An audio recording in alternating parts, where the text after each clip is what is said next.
शरीर में कांटा चुभने पर कितना दर्द होता है। अगर लोहे का भाला ही शरीर के आर पार हो जाए तो कितना दर्द होगा। अब इससे एक कदम आगे बढ़ते हैं।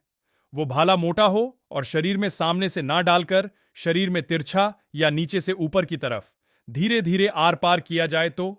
यही नहीं, उस भाले को जमीन में गाड़कर जीवित शरीर को टांग दिया जाए और अपने दुश्मनों को ऐसे ही तड़प तड़प कर मरने के लिए छोड़ दिया जाए।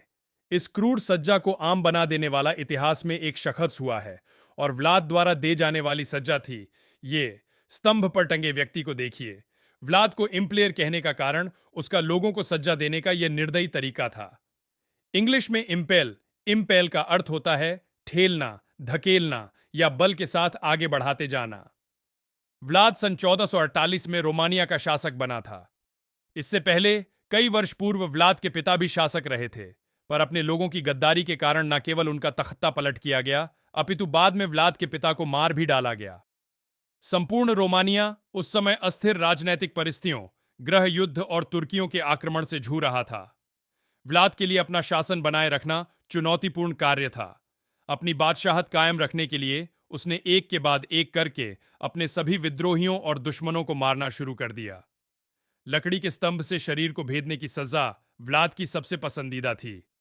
स्तंभ के एक सिरे को इतना भी नुकीला नहीं बनाकर उसे गोलाकार सा रखा जाता था कि जब स्तंभ शिकार व्यक्ति के शरीर से गुजरे तो अंदरूनी अंगों को ज्यादा नुकसान ना पहुंचाए। फिर शिकार व्यक्ति को उसी जीवित अवस्था में तड़पता हुआ छोड़ दिया जाता था। शिकार व्यक्ति या तो कुछ घंटों में प्राण त्याग देता था या 2-3 दिनों में।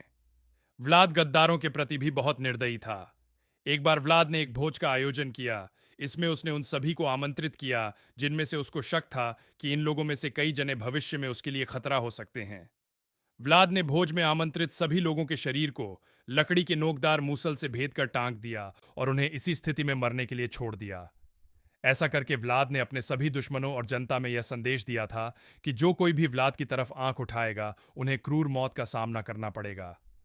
ऐसे ही एक बार व्लाद को पता पड़ा कि दुश्मन सेना उसके राज्य की सीमा पर आ चुकी है। व्लाद ने अपनी सेना के साथ मिलकर दुश्मन सेना की एक टुकड़ी, जिसमें 20,000 दुश्मन सैनिक थे, को पराजित किया। फिर उन सभी पराजित सैनिकों को जीवित या मृत लकड़ी के स्तंभों पर टांग दिया। देखिए, इस चित्र में व्लाद ने अपने राज्य की सीमा पर जिस कृत्य को अंजाम दिया, दुश्मन सेना के बाकी सैनिकों में सिरहन दौड़ पड़ी। उन्होंने व्लाद पर आक्रमण करने का इरादा ही त्याग दिया और पीछे लौट गए। व्लाद के इतना क्रूर होने के कुछ आधार हैं। व्लाद शाही घराने से था। 3 भाइयों में मध्यम स्थान वाला भाई था। व्लाद के पिता वलाकिया अब रोमानिया के शासक थे। व्लाद जब 11 साल का था तो तुर्कों ने राज्य पर हमला करके व्लाद और उसके छोटे भाई को अगवा कर लिया था और उसके पिता को मजबूर किया था कि वो तुर्क सुल्तान की शर्तों पर काम करें। बाद में तुर्कों ने राज्य के भीतरी गद्दारों के साथ मिलके व्लाद के पिता और सबसे बड़े भाई को मरवा दिया। जेल में व्लाद को बहुत अत्याचार सहने पड़े। व्लाद के जेलशुदा छोटे भाई ने तुर्कों के दबाव में इस्लाम स्वीकार कर लिया, पर व्लाद बहुत जिद्दी किस्म का बालक था। उसने टॉर्चर सहना जारी रखा। बाद में व्लाद एक दिन उनके चंगुल से भाग छूटा। बाद में व्लाद ने युद्ध कौशल सीखा और अपने राज्य को फिर से तुर्कों की दास्ता से मुक्त कराया और शासक बना। व्लाद की यही टॉर्चर सहने की आदत और बदले की भावना ने उसे इतना क्रूर बनाया। व्लाद को तुर्क लोगों से खास दुश्मनी थी। एक बार तुर्क सुल्तान के कुछ तुर्की दूत व्लाद के दरबार में उससे मुलाकात करने आए।